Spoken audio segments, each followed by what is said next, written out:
Chapter 12. Start smearing, Jeeves. I can't say I liked the look of things. In addition to being at a loss and completely unable to follow the scenario, I was also distinctly on the uneasy side.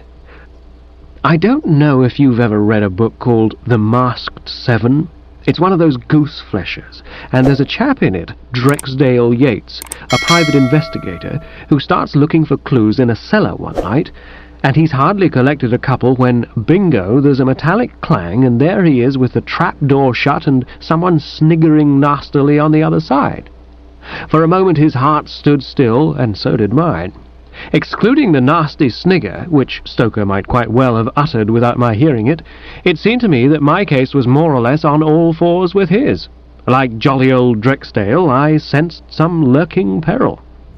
Of course, mark you, if something on these lines had occurred at some country house where I was staying, and the hand that had turned the key had been that of a pal of mine, a ready explanation would have presented itself. I should have set it down as a spot of hearty humour. My circle of friends is crammed with fellows who would consider it dash diverting to bung you into a room and lock the door. But on the present occasion I couldn't see this being the solution. There was nothing roguish about old Stoker. Whatever view you might take of this fishy-eyed man, you'd never call him playful.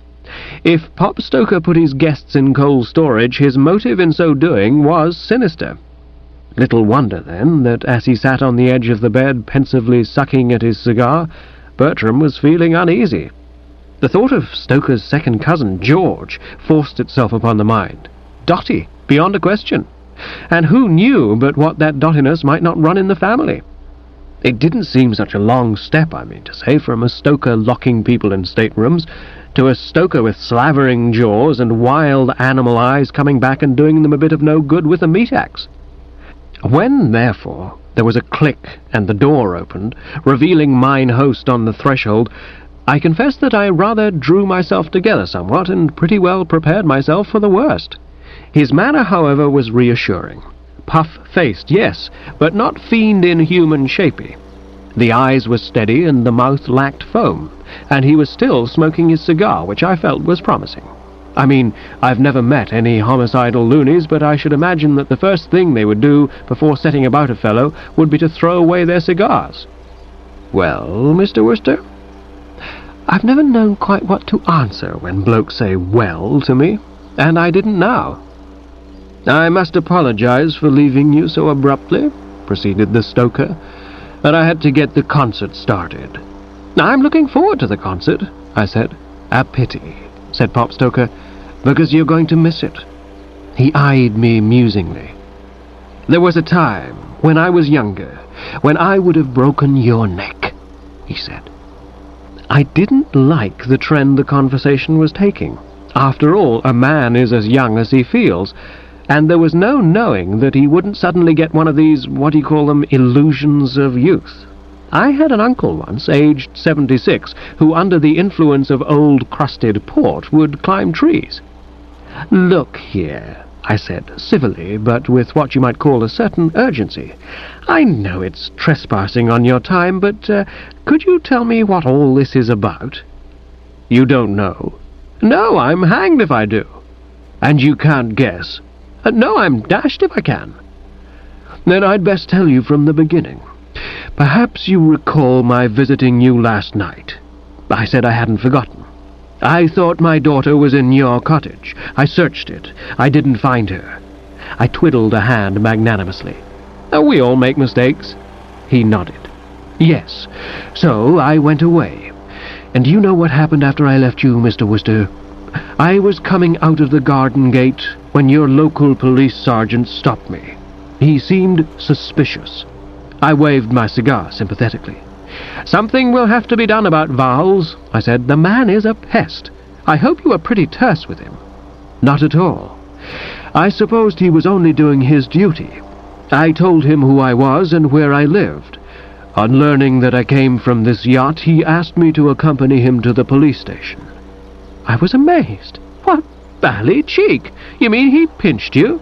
"No, he was not arresting me. He wished me to identify someone who was in custody." "Bally cheek all the same. What on earth did he bother you with that sort of job for?"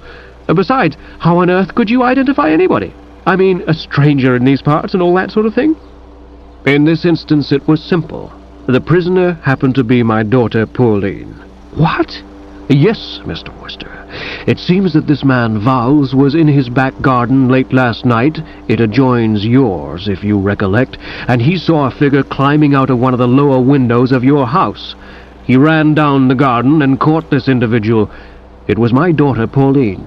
She was wearing a swimming suit and an overcoat belonging to you, so you see, you were right when you told me she'd probably gone for a swim. He knocked the ash carefully off his cigar. I didn't need to do it to mine. She must have been with you a few moments before I arrived. Now, perhaps, Mr. Wooster, you can understand what I meant when I said that, when I was a younger man, I would have broken your neck. I hadn't anything much to say. One hasn't sometimes. And nowadays, I'm more sensible, he proceeded. I take the easier way. I say to myself that Mr. Wooster is not the son-in-law I would have chosen personally, but if my hand has been forced, that is all there is to it. Anyway, you're not the gibbering idiot I thought you at one time, I'm glad to say.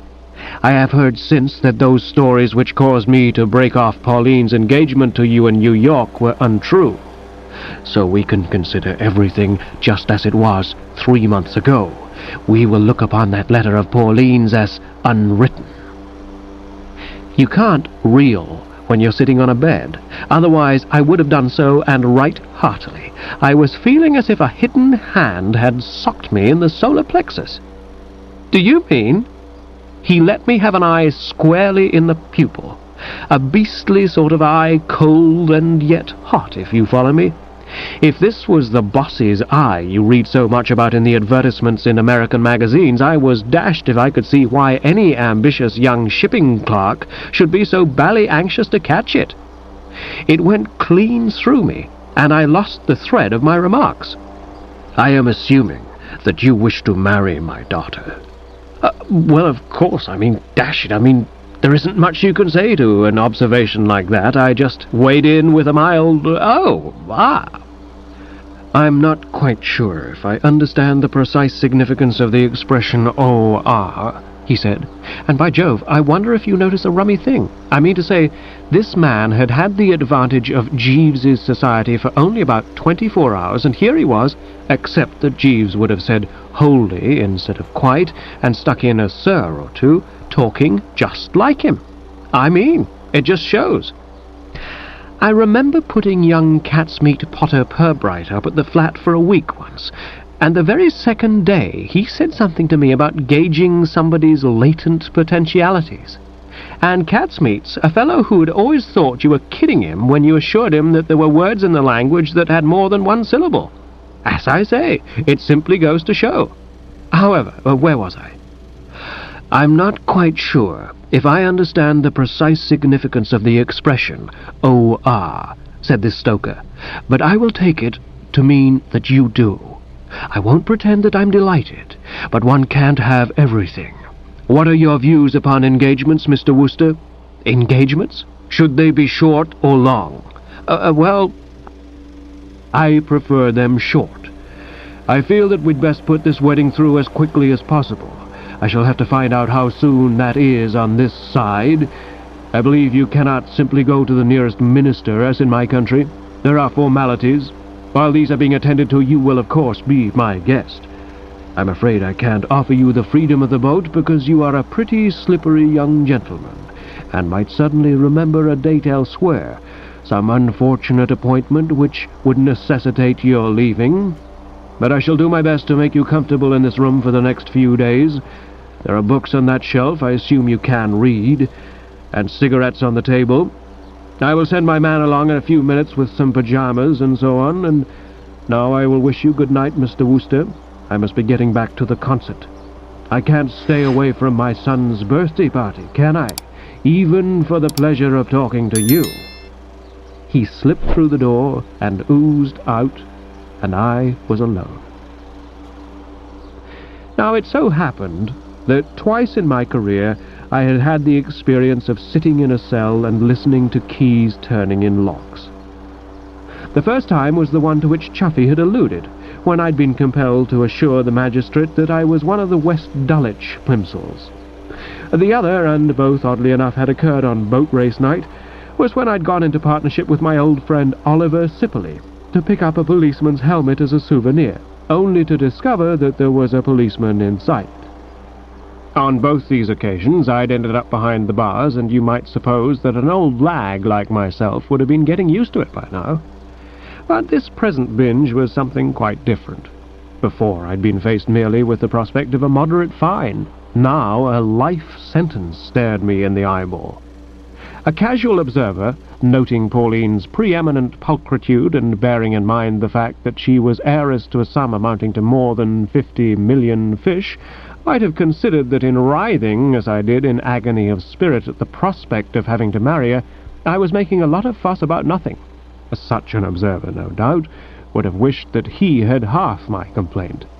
But the fact remains that I did writhe, and writhe pretty considerably. Apart from the fact that I didn't want to marry Pauline Stoker, there was the dashed serious snag that I knew jolly well that she didn't want to marry me.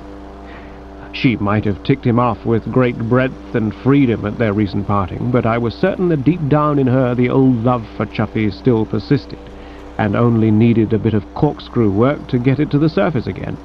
And Chuffy, for all that he had hurled himself downstairs and stalked out into the night, still loved her. So that what it amounted to, when you came to tot up the pros and cons, was that by marrying this girl I should not only be landing myself in the soup, but breaking both her heart and that of the old school friend. And if that doesn't justify a fellow in writhing, I should very much like to know what does. Only one gleam of light appeared in the darkness, viz., that old Stoker had said that he was sending his man along with the necessaries for the night. It might be that Jeeves would find the way. Though how even Jeeves could get me out of the current jam was more than I could envisage. It was with the feeling that no bookie would hesitate to lay 100 to 1 against that I finished my cigar and threw myself on the bed.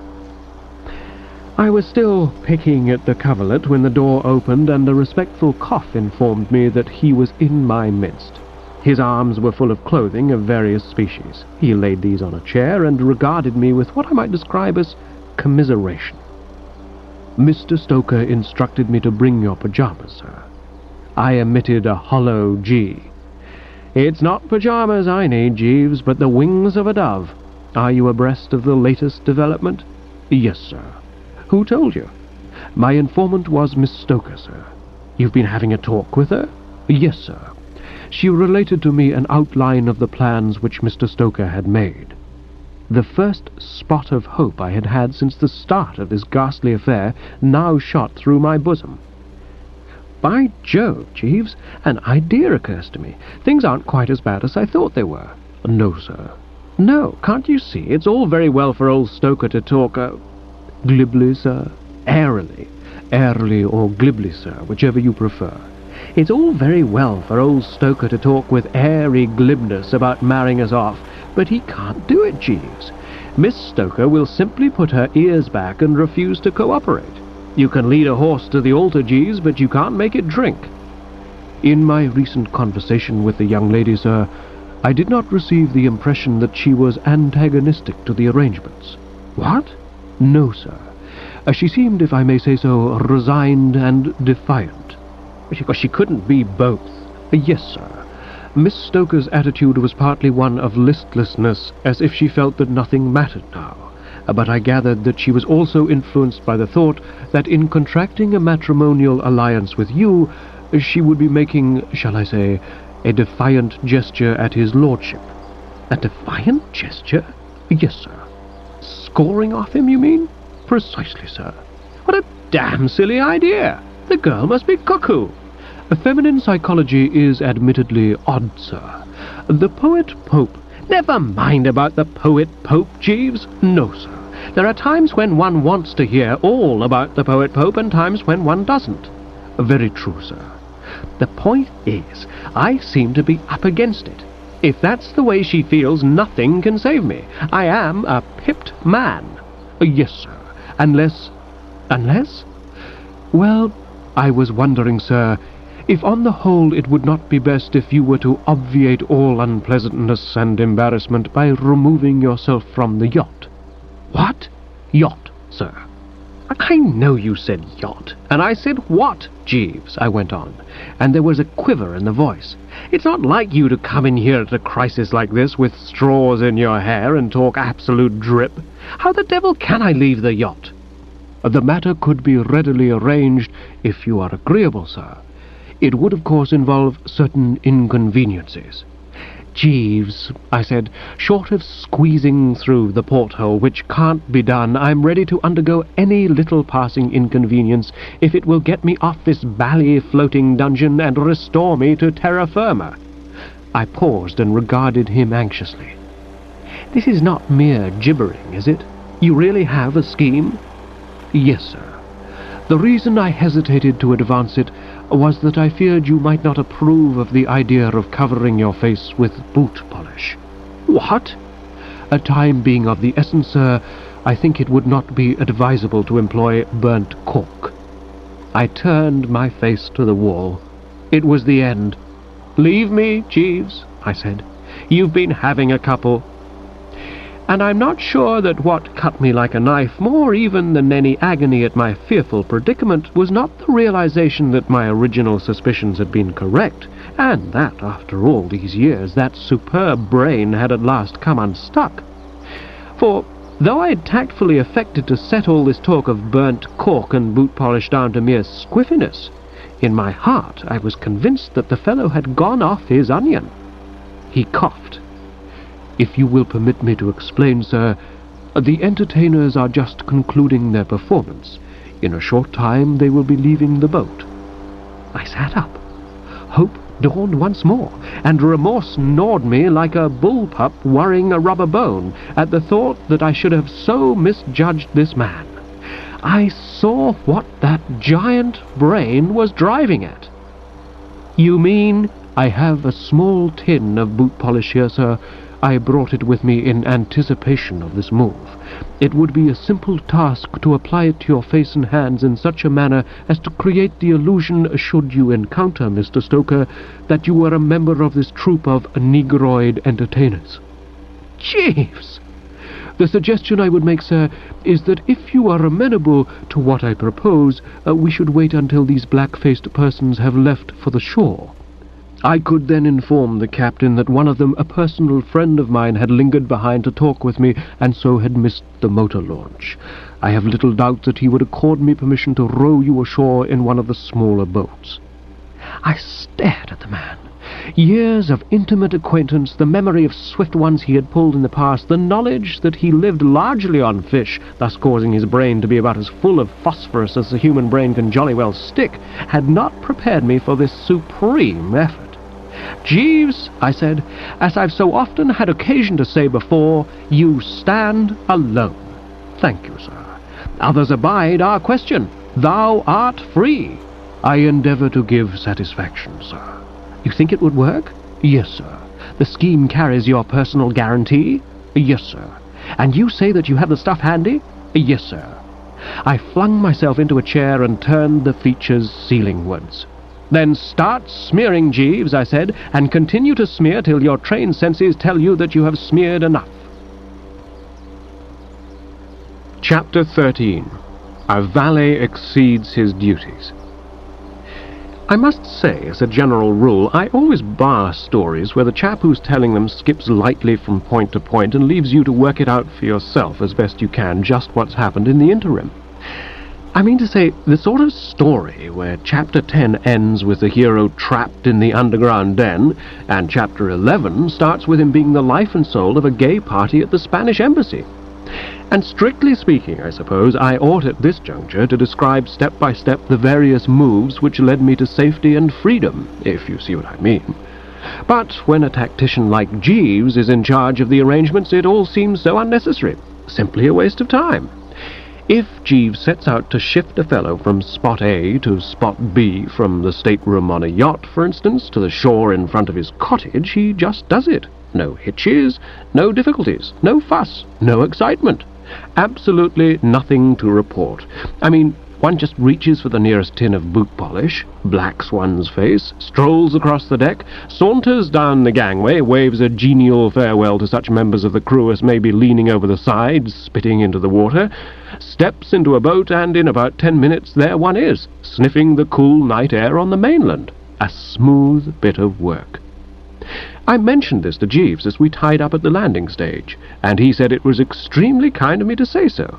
"Not at all, Jeeves," I said. "I repeat, an exceedingly smooth bit of work and a credit to you." "Thank you, sir." "Thank you, Jeeves." And now what? We'd left the landing stage and were standing on the road that ran past my garden gate. All was still. The stars twinkled above. We were alone with nature. There was not even a sign of Police Sergeant Vowles or Constable Dobson. Chufnell Regis slept, as you might say. And yet, looking at my watch, I found that the hour was only a few minutes after 9. It gave me quite a start, I recall. What with stress of emotion, so to speak, and the spirit having been on the rack, as it were, I'd got the impression that the night was particularly well advanced, and wouldn't have been surprised to find it 1 in the morning. "And now what, Jeeves?" I said. I noted a soft smile playing over the finely chiselled face, and resented same. I was grateful to the man, of course, for having saved me from the fate that is worse than death, but one has to check this sort of thing. I gave him one of my looks. "Something's tickling you, Jeeves," I said coldly. "I beg your pardon, sir. I hadn't intended to betray amusement, but I couldn't help being a little entertained by your appearance. It is somewhat odd, sir." "Most people would look somewhat odd with boot polish all over them, Jeeves." "Yes, sir." "Greta Garbo, to name but one." "Yes, sir." "Or Dean Inger." "Very true, sir." "Then spare me these personal comments, Jeeves, and reply to my question." "I fear I've forgotten what it was you asked me, sir." "My question was, and is, now what?" "You desire a suggestion respecting your next move, sir?" "I do. I would advise repairing to your cottage, sir, and cleansing your face and hands." "So far sound. It's just what I was thinking of doing." "After which, if I might hazard the advice, sir, I think it would be well if you were to catch the next train to London." "Again, sound. Once there, sir, I would advocate a visit to some continental resort such as Paris or Berlin, or even perhaps as far afield as Italy." "Or sunny Spain?" "Yes, sir, possibly Spain, or even Egypt. You would find Egypt somewhat warm at this season of the year, sir." "Not half so warm as England, if Pop Stoker re-establishes connection." "Very true, sir." "There's a lad, Jeeves, there's a tough citizen. There's a fellow who chews broken glass and drives nails into the back of his neck instead of using a collar stud." "Mr. Stoker's personality is decidedly forceful, sir." "Bless my soul, Jeeves, I can remember the time when I thought Sir Roderick Glossop a man-eater, and even my Aunt Agatha. They pale in comparison, Jeeves. Positively pale. Which brings us to a consideration of your position. Do you intend to go back to the yacht and continue mingling with that gruesome bird?" "No, sir. I fancy Mr. Stoker would not receive me cordially. It will be readily apparent to a gentleman of his intelligence when he discovers your flight that I must have been instrumental in assisting you to leave the boat. I shall return to his lordship's employment, sir." "He'll be glad to get you back." "It's very kind of you to say so, sir." "Not at all, Jeeves. Anybody would be." "Thank you, sir." "Then you'll push on to the Hall?" "Yes, sir." "A very hearty good night, then. I'll drop you a line to let you know where I am and how I've made out." "Thank you, sir." "Thank you, Jeeves. There'll be a slight testimonial of my appreciation wedged into the envelope. Extremely generous of you, sir." "Generous, Jeeves? Do you realize that if it hadn't been for you, I should now be behind locked doors on that bloodsome yacht? But you know how I feel." "Yes, sir." "By the way, is there a train to London tonight?" "Yes, sir. The 10:21. You should be able to catch it comfortably, sir. I fear it is not an express." I waved a hand. "As long as it moves, Jeeves, as long as the wheels revolve and it trickles from point to point, it'll do me nicely. Good night, then." "Good night, sir." It was with uplifted heart that I entered the cottage. Nor was my satisfaction lessened by the discovery that Brinkley had not yet returned. As an employer, I might look a bit askance at the idea of the blighter being given the evening off and taking a night and a day, but in the capacity of a private citizen with boot polish on his face, I was all for it. On such occasions, solitude is, as Jeeves would have said, of the essence. I went up to the bedroom with all possible speed and poured water from the jug into the basin, bathrooms not being provided in Chuffy's little homes. At this done, I dipped the face and instituted a hearty soaping. Then, having rinsed thoroughly, I moved to the mirror. And picture my chagrin and dismay when I discovered that I was still as black as ever. You might say I had hardly so much as scratched the surface. These are the moments that make a fellow think a bit, and it wasn't long before I saw where the snag was. I remembered hearing or reading somewhere that in crises like this you have to have butter. I was just about to go downstairs and get some when suddenly I heard a noise. Now, a fellow in my position, virtually the hunted stag, I mean to say, has got to take considerable thought as to what his next move shall be when he hears a noise on the premises. Quite possibly, I felt, this might be J. Washburn-Stoker baying on the trail, for if he'd happened to drop into the stateroom and observe that it was empty, the first thing he'd do would be to come dashing to my cottage. So there was nothing of the lion leaping from its den about the way I now left the bedroom, but rather a bit more than a suggestion of a fairly diffident snail poking its head out of its shell during a thunderstorm. For the nonce, I merely stood in the doorway and listened. There was plenty to listen to. Whoever was making the row was down in the sitting room, and he seemed to me to be throwing the furniture about.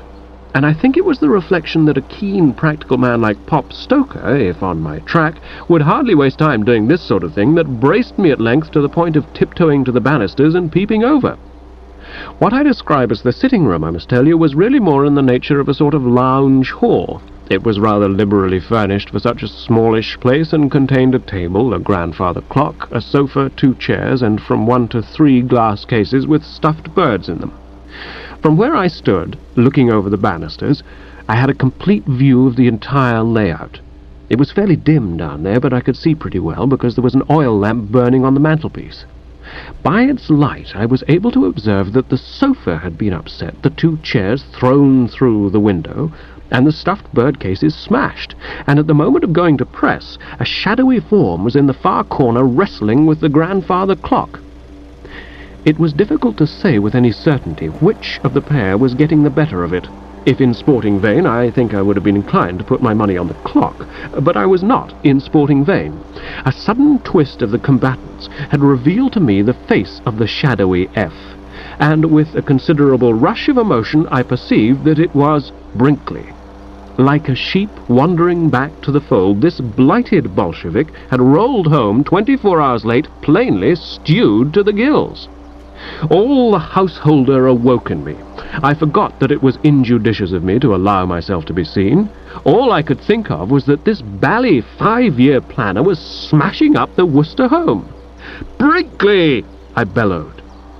I imagine he thought at first that it was the voice of the clock, for he flung himself upon it with renewed energy. Then suddenly his eye fell on me, and he broke away and stood, staring.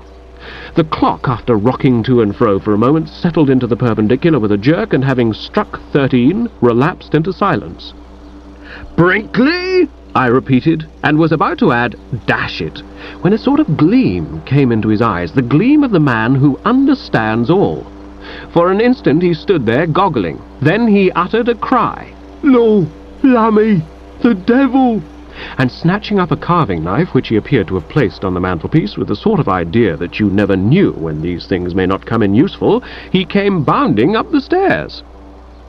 Well, it was a close thing. If I ever have grandchildren, which at the moment seems a longish shot, and they come clustering round my knee of an evening for a story, the one I shall tell them is about my getting back into the bedroom just 1 split second ahead of that carving knife. And if, as a result, they have convulsions during the night and wake up screaming, they'll have got some rough idea of their aged relative's emotions at this juncture. To say that Bertram, even when he'd slammed the door, locked it, shoved a chair against it, and a bed against the chair, felt wholly at his ease, would be a willful overstatement. I can't put my mental attitude more clearly than by saying that if J. Washburn-Stoker had happened to drop in at that moment, I would have welcomed him like a brother. Brinkley was at the keyhole, begging me to come out and let him ascertain the colour of my insides, and by Jove, what seemed to me to add the final touch to the whole unpleasantness was that he spoke in the same respectful voice he always used. Kept calling me sir, too, which struck me as dashed silly. I mean, if you're asking a fellow to come out of a room so that you can dismember him with a carving knife, it's absurd to tack a sir onto every sentence. The two things don't go together. At this point it seemed to me that my first move ought to be to clear up the obvious misunderstanding that existed in his mind. I put the lips to the woodwork. "It's all right, Brinkley." "It will be if you come out, sir," he said civilly. "I mean, I'm not the devil." "Oh, yes, you are, sir." "I'm not, I tell you." "Oh, yes, sir." "I'm Mr. Wooster." He uttered a piercing cry. "He's got Mr. Wooster in there!" You don't get the old-fashioned soliloquy much nowadays, so I took it that he was addressing some third party, and sure enough, there was a sort of rumbling, puffing, and a tonsil-ridden voice spoke. "What's all this?" It was my sleepless neighbour, Police Sergeant Vowles. My first emotion on realizing that the law was in our midst was one of pretty sizable relief. There were lots of things about this vigilant man I didn't like, his habit of poking his nose into people's garages and potting sheds for one, but whatever you might feel about some of his habits, there was no denying that he was a useful chap to have around in a situation like this. Tackling a loony valet is not everyone's job. You need a certain personality and presence. This outsized guardian of the peace had got in full measure, and I was just about to urge him on with encouraging noises through the door, when something seemed to whisper to me that it would be more prudent to refrain. You see, the whole thing about these vigilant police sergeants is that they detain and question. Finding Bertram Wooster in the equivocal position of going about the place with his face blacked up, Sergeant Vowles wouldn't just pass the thing off with a shrug of the shoulders and a light good night. He would, as I say, detain and question. Recalling our encounters of the previous night, he would view with concern. He would insist on my accompanying him to the police station while he sent for Chuffy to come and advise what to do for the best. Doctors would be summoned, ice packs supplied, with the result that I would most certainly be confined to the neighbourhood quite long enough for old Stoker to discover that my room was empty and my bed had not been slept in, and to come rushing ashore to scoop me up and carry me back to the yacht again. On second thoughts, therefore, I said nothing, merely breathed softly through the nose. Outside the door, the snappy dialogue was in progress, and I give you my honest word that if I hadn't had authoritative information to the contrary, I should have said that this extraordinary bird Brinkley was as sober as a teetotal girl guide. All that one of the biggest toots in history had done to him was to put a sort of precise edge on his speech and cause him to articulate with a crystal clearness which was more like a silver bell than anything. "The devil is in there, murdering Mr. Wooster, sir," he was saying, and except in radio announcers, I've never heard anything more beautifully modulated. You would call that a fairly sensational announcement, I suppose, but it didn't seem to register immediately with Sergeant Vowles. The sergeant was one of those men who like to take things in their proper order and tidy up as they go along, and for the moment it seemed he was interested exclusively in the carving knife. "What are you doing with that knife?" he inquired. Nothing could have been more civil and deferential than Brinkley's response. "I caught it up to attack the devil, sir." "What devil?" asked Sergeant Vowles, taking the next point in rotation. "A black devil, sir." "Black?" "Yes, sir. He's in this room murdering Mr. Wooster." Now that he had at last got round to it, Sergeant Vowles seemed interested. "In this room?" "Yes, sir." "Murdering Mr. Wooster?" "Yes, sir." "We can't have that sort of thing," said Sergeant Vowles rather austerely, and I heard him click his tongue. There was an authoritative rap on the door. "Oi!" I preserved a prudent silence. "Excuse me, sir," I heard Brinkley say, and from the sound of feet on the stairs I took it that he was leaving our little symposium, possibly to have another go at the clock. Knuckles smote the woodwork again. "In there! Oi!" I made no remark. "Are you in there, Mr. Wooster?" I was beginning to feel that this conversation was a bit one-sided, but I didn't see what could be done about it. I moved to the window and looked out, more with the idea of just doing something to pass the time than anything else, and it was now, and only now, if you believe me, that the idea came to me that it might be possible to edge away from this distasteful scene. It wasn't so much of a drop to the ground, and with a good deal of relief I started to tie knots in a sheet with a view to the getaway. It was at this moment that I heard Sergeant Vowles suddenly give tongue. "Oi!" And from down below, Brinkley's voice. "Sir, look out what you're doing with that lamp." "Yes, sir." "You'll upset it." "Yes, sir." "Oi!" "Sir." "You'll set the house on fire." "Yes, sir." And then there came a far-off crash of glass, and the sergeant went bounding down the stairs. This was followed by a sound which gave me the impression that Brinkley, feeling that he had done his bit, had galloped to the front door and slammed it after him. And after that, another slam, as if the sergeant too had made a break for the open, and then, filtering through the keyhole, came a little puff of smoke. I don't suppose there's anything that makes much better burning than one of these old country cottages. You just put a match to them, or upset a lamp in the hall, as the case may be, and up they go. It couldn't have been more than half a minute before a merry crackling came to my ears, and a bit of the floor over in the corner suddenly burst into a cheerful flame. It was enough for Bertram. A moment before I'd been messing about with knotted sheets with a view to what you might call the departure de luxe, and generally loafing about and taking my time over the thing. I now quickened up quite a good deal. It was borne in upon me that anything in the nature of leisurely comfort was off. In the next 30 seconds, cats on hot bricks could have picked up hints from me. I remember reading in a paper once one of those interesting problem things about, suppose you were in a burning house, what would you save? If I recollect rightly, a baby entered into it, also a priceless picture, and, if I'm not mistaken, a bedridden aunt. I know there was a wide choice, and you were supposed to knit the brow and think the thing out from every angle. On the present occasion I didn't hesitate. I looked around immediately for my banjolele. Conceive my dismay when I remembered that I'd left it in the sitting room. Well, I wasn't going down to that sitting room, even for the faithful old musical instrument. Already it was beginning to be a very moot point whether I wouldn't get cooked to a crisp, because that genial glow over in the corner had now spread not a little. With a regretful sigh I hopped hurriedly to the window, and the next moment I was dropping like the gentle dew upon the place beneath, or is it rain? I always forget. Jeeves would know. I made a smooth landing and shot silently through the hedge at the junction between my back garden and Sergeant Vowles's little bit, and continued to leg it till I was in a sort of wood, I suppose about half a mile from the pulsing centre of affairs. The sky was all lit up, and in the distance I could hear the sound of the local fire brigade going about its duties. I sat down on a stump and took time off to pass the situation under review.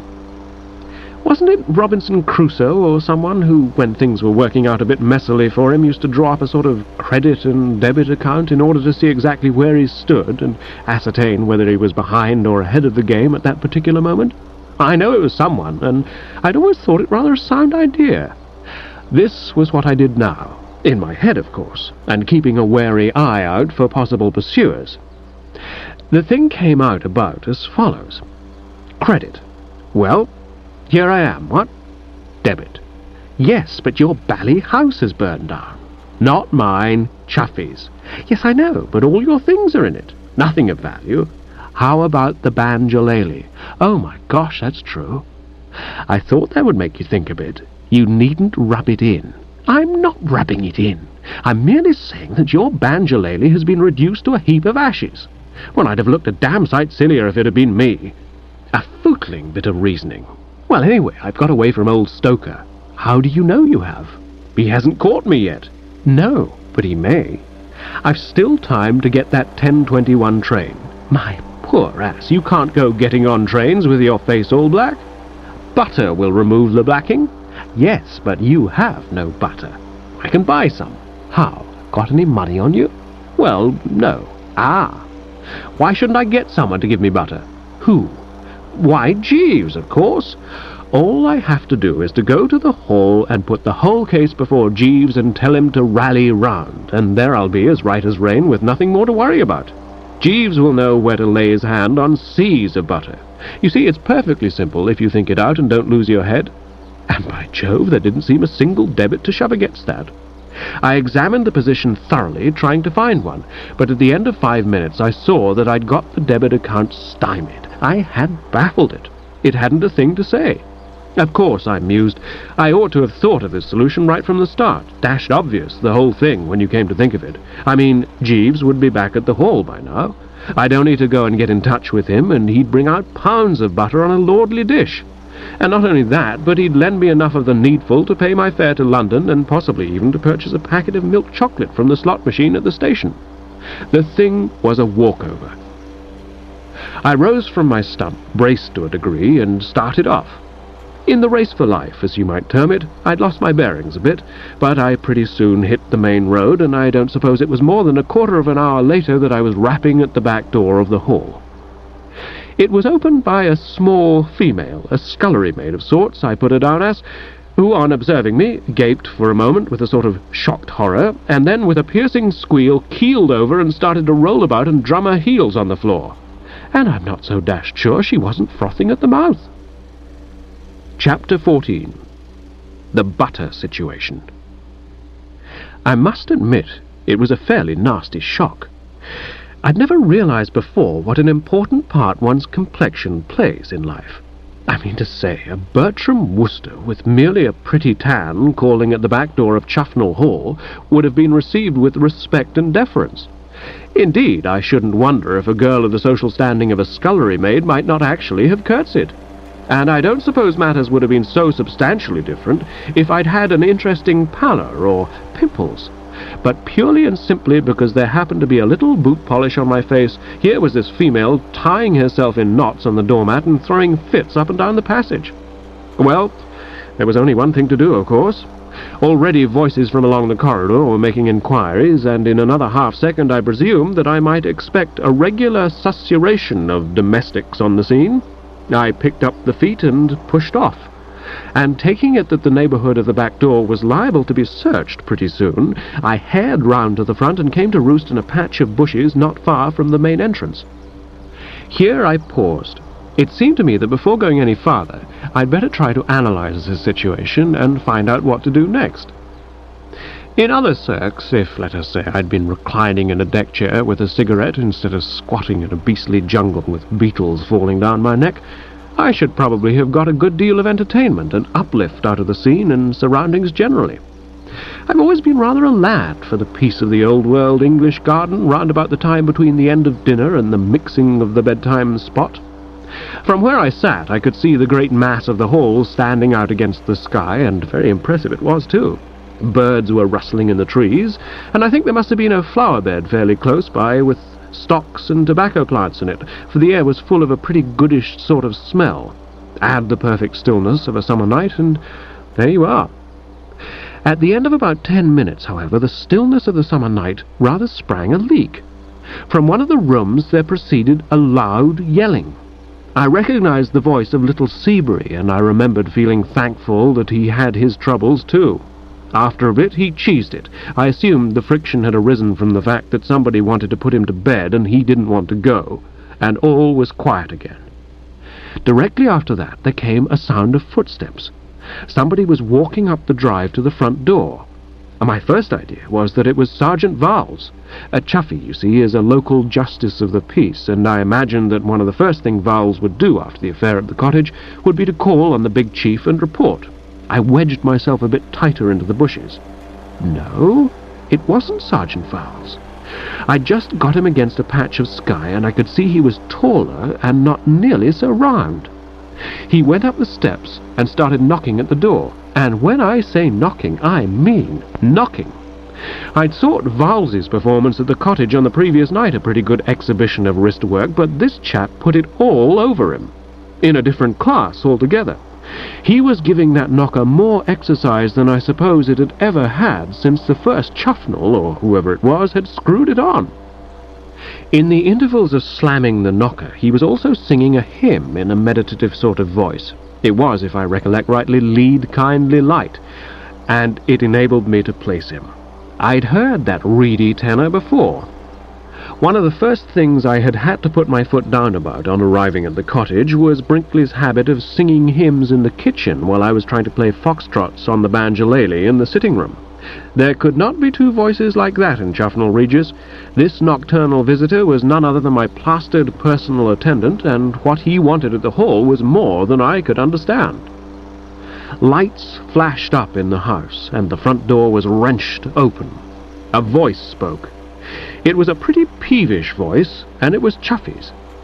As a rule, of course, the Squire of Chufnell Regis shoves the task of answering the door off onto the domestic staff, but I suppose he felt that a ghastly din like this constituted a special case. Anyway, here he was, and he didn't seem too pleased. "What on earth are you making that foul noise for?" "Good evening, sir." "What do you mean, good evening? What?" I think he would have gone to some length, for he was evidently much stirred, but at this point Brinkley interrupted. "Is the devil in?" It was a simple question, capable of being answered with a yes or no, but it seemed to take Chuffy back somewhat. "Is who?" "The devil, sir." I must say I'd never looked on old Chuffy as a fellow of very swift intelligence, he having always run rather to thews and sinews than the grey cells, but I'm bound to say that at this juncture he exhibited a keen intuition which did him credit. "You're tight." "Yes, sir." Chuffy seemed to explode like a paper bag. I could follow his mental processes, if you know what I mean, pretty clearly. Ever since that unfortunate episode at the cottage when the girl he loved had handed him the mitten and gone out of his life, I imagine he'd been seething and brooding and sizzling and whatnot like a soul in torment, yearning for some outlet for his repressed emotions, and here he'd found one.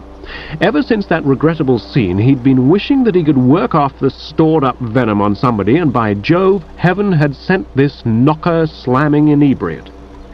To run Brinkley down the steps and up the drive, kicking him about every other yard, was, with the 5th Baron Chufnell, the work of a moment.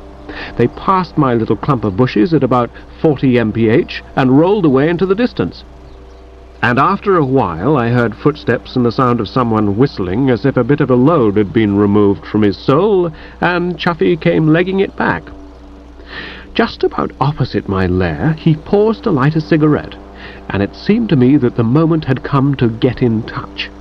Mark you, I wasn't any too keen on chatting with old Chuffy, for his manner at our last parting had been far from bonhomous, and had my outlook been a shade rosier, I would most certainly have given him a miss.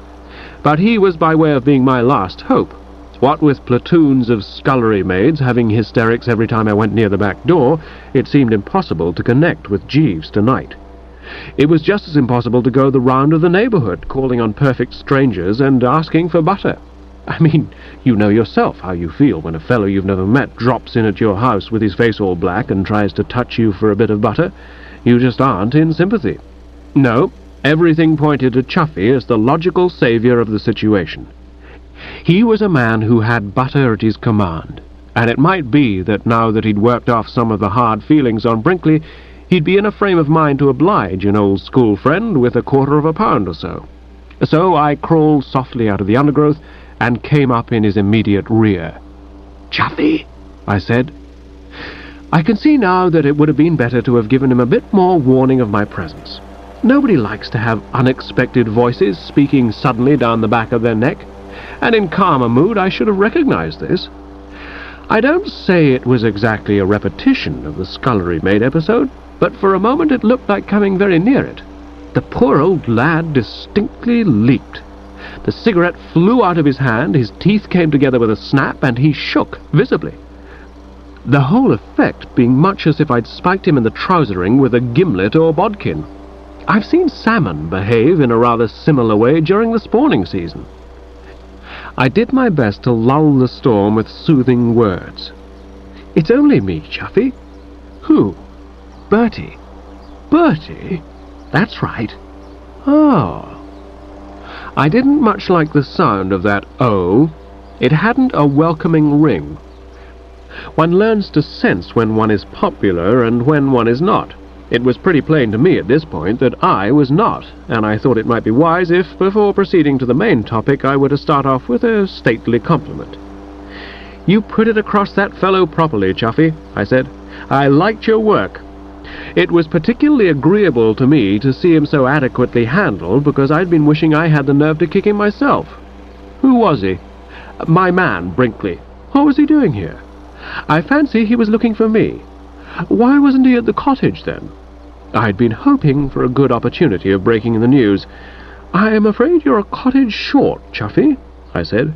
"I regret to report that Brinkley has just burned it down." "What?" "Insured, I trust." "He burned the cottage? How? Why?" "Well, just a whim. I suppose it seemed a good idea to him at the moment." Chuffy took it rather hard. I could see that he was brooding. I would have liked to allow him to brood all he wanted. But if I was going to catch that 10:21, it was necessary to push along. Time was of the essence. "Well," I said, "I hate to bother you, old man. Why on earth should he burn a cottage? One can't attempt to fathom the psychology of blokes like Brinkley. They move in a mysterious way, their wonders to perform. Suffice it that he did." "Are you sure it wasn't you?" "My dear chap, it sounds the sort of silly, fat-headed thing you would do," said Chuffy, and I was distressed to note in his voice much evidence of the old rancour. "What do you want here, anyway? Who asked you to come? If you think, after what has happened, that you can stroll in and out—" I know, I understand. Painful misunderstanding, coolness, a disposition to disapprove of Bertram, but— "And where do you spring from just now? I never saw you." "I was sitting in a bush." "Sitting in a bush?" The tone in which he said the words told me that, always too prone to misjudge an old friend, he had once more formed a wrong conclusion. I heard a match scratch on its box, and the next moment he was examining me by its light. The light went out, and I heard him breathing deeply in the darkness. I could follow the workings of his mind. He was evidently struggling with his feelings. The disinclination to have anything more to do with me after last night's painful rift was contending with the reflection that the fact that we had been pals for years carried with it a certain obligation. A chap, he was thinking, may have ceased to be on cordial terms with an old schoolmate, but he can hardly let him go wandering about the countryside in the condition he supposed I was in. "You'd better come in and sleep it off," he said in a weary sort of way. "Can you walk?" "It's all right," I hastened to assure him. "It's not what you think. Listen." And with convincing fluency I rattled off British Constitution, she sells seashells, and he stood at the entrance of Burgess's fish sauce shop welcoming him in. The demonstration had its effect. "Then you're not tight?" "Not a bit." "But you sit in bushes." "Yes, but— and your face is black."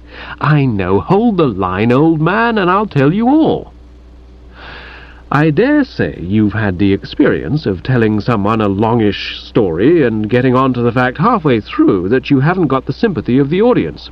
Most unpleasant situation. I had it now. It wasn't that he said anything, but a sort of deleterious animal magnetism seemed to exude from him as I passed from point to point. More and more as I proceeded did the conviction steal over me that I was getting the silent raspberry. However, I carried on stoutly, and having related the salient facts, wound up with a pretty eloquent plea for the stearic matter. "Butter, Chuffy, old man," I said. "Slabs of butter. If you have butter, prepare to shed it now. I'll just saunter about out here, shall I, while you pop to the kitchen and secure the stuff? And you realize, don't you, that time is of the essence. I shall only just be able to catch that train as it is." He didn't speak for a moment or two. When he did, there was such a nasty tinkle in his voice that I confess the heart sank. "Let me get all this straight," he said. "You want me to bring you butter. That's the idea, so that you can clean your face and go off on this train to London. Yes, thus escaping from Mr. Stoker." "That's right. Amazing the way you followed it all," I said in a congratulatory sort of voice, deeming it best to suck up a bit and apply the old salve. "I don't suppose I know 6 fellows who would have grasped the plot with the same unerring accuracy. I've always thought highly of your intelligence, Chuffy, old man, very highly." But the heart was still sinking. and when I heard him snort emotionally in the darkness, it touched a new low. "I see," he said. "In other words, you wish me to help you back out of your honourable obligations, what?" "What?" "That's what I said, what?" "Good God!" cried Chuffy, and I dare say he quivered from head to foot, but I couldn't see properly, it being too dark. "I didn't interrupt when you were telling me your degrading story, because I wanted to get it quite clear. Now, perhaps, you'll let me say a word." He snorted a bit more.